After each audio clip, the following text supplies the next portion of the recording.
ఎవ్వరికి ఎలాంటి అనుమానం రాకుండా సడన్ గా అలా ఎలా యాక్ట్ చేశారు యువరాజ్? అత్తే ఇది వరకు ఏమైనా స్టేజ్ ఆర్టిస్ట్ గా చేశారా? అలాంటిదేం లేదు నిష్క.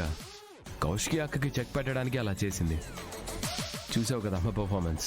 దెబ్బకి లాయర్ పారిపోయాడు. వీలునామా చిరునామా కూడా ఎవ్వరికి తెలియకుండా పోయింది.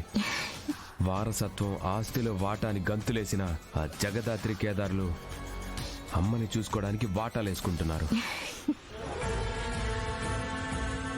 అయినా ఇలా ఎంతకాలం యువరాజ్? డాక్టర్ చెప్పారు కదా నిష్క, కొద్ది రోజుల్లో మామూలు మనిషి అయిపోతారని.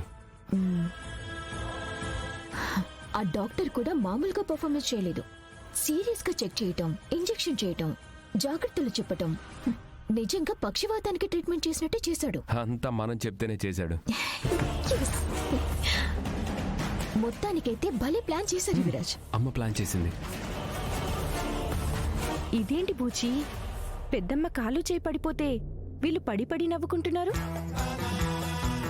కొంపతీసి పెద్దమ్మకి నిజంగా పక్షవాతం కాదా? యాక్టింగ్ అంటావా? యాక్టింగే అయ్యుండొచ్చు కాచి. లేదంటే అత్తయ్య కాలు చేయి పడిపోతే పెత్తనమంతా వీళ్ళ చేతికొస్తుందని సంబరపడుతూ ఉండొచ్చు. అయ్యుండొచ్చు బూచి. అటు కౌశికి అక్కని టార్గెట్ చేస్తున్నారు కాబట్టి పెద్దమ్మకి ఇలా అవ్వడం కలిసొస్తుందని వీళ్ళు అనుకుంటున్నారేమో. ఈ ఇంట్లో ఎవరికి వాళ్ళు క్రిమినల్ మైండ్లతోనే ఉన్నారు కాచి. అసలేం జరుగుతుందో తెలుసుకుందాం పదా. పద. కాచిబూచి వస్తున్నారు. ఇక మీదటమ్మ వీల్ చైర్ కి పరిమితం అవుతుందని తలుచుకుంటేనే నా గుండె తరుక్కుపోతుంది నిష్క. కమల్ హాసన్, ఏం పర్ఫార్మెన్స్ చేస్తున్నారా బొమ్మర్ది? మీరిద్దరు కూడా నన్ను అమ్మని నిష్కని క్షమించాలి. మేమెందుకు క్షమించాలి బామర్ది? ఇంట్లో ఆస్తి పంపకాల విషయం వచ్చినప్పుడు మీరు ఇంటి వాళ్ళు కాదన్నట్టు చులకనగా మాట్లాడాం కదా. అమ్మకి లావడానికి అది కూడా ఒక కారణమని బాధపడుతున్నాం. ఓ, కమలాకర్ బాబాయ్ మా కోసం చాలా చేశారు. కానీ మేం మాత్రం మిమ్మల్ని అనరాని మాటలన్నాం. మీరు అన్న దాంట్లో తప్పేం లేదులే అన్నయ్య. మర్చిపోయిన మా స్థానాన్ని గుర్తు చేస్తున్నారు. ఇక మీదట మేము ఎలా ఉండాలో గుర్తు చేశారు. అలా మాట్లాడుకు కాచి. మనం ఒకటి. మనమంతా కలిసి ఫైట్ చేయాలి. జగదాత్రి కేదార్లని ఇంటి నుంచి వెళ్ళగొట్టే వరకు మనం నిద్రపోకూడదు.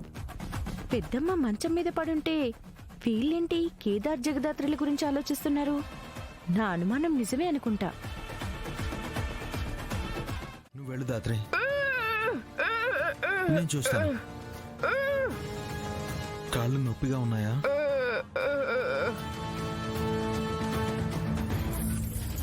ఎప్పటికైనా నీ జీవితం మా కాళ్ల దగ్గరే రాబోడా.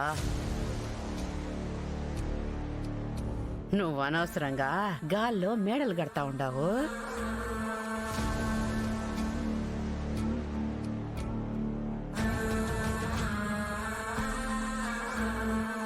ఈ ఇంటికి ఎప్పటికైనా నా కొడుకేరా అసలు సిసలైన వారసుడు.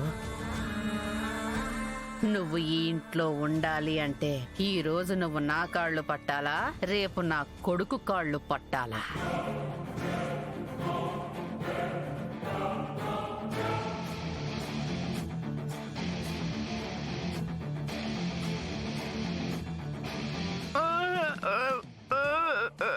ఇలా కాదు పిన్ని, ఉండండి, ఆయిల్ తెచ్చి రాస్తాను. నా కొడుకు దక్కాల్సిన ఆస్తిని తన్నుకు పోవాలని చూస్తావా?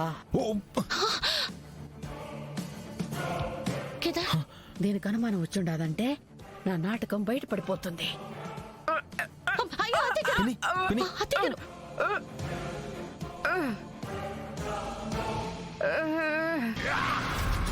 ఏమైంది కేదార్? నువ్వేమో పడిపోబోయావు, అత్తగారేమో కింద పడిపోబోయారు. ఏమో దాత్రి, నన్నైతే వెనక నుంచి ఎవరో తన్నినట్టు అనిపించింది. పిన్ని ఎందుకు పడ్డారో అర్థం కాలేదు.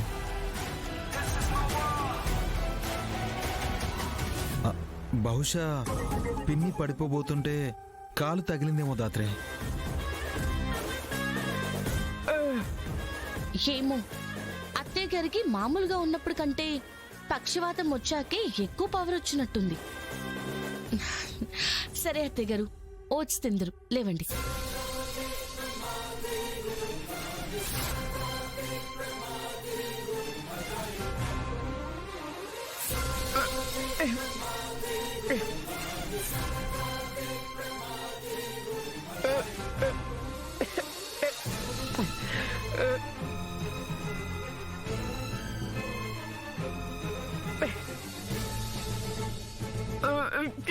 కొంచెమే కొంచెమే. ఆ.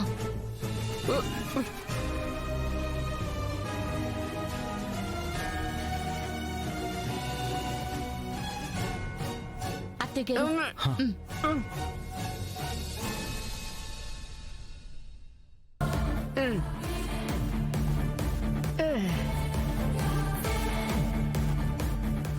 అత్తయ్య గారు మీరు కాసేపు ప్రశాంతంగా పడుకోండి.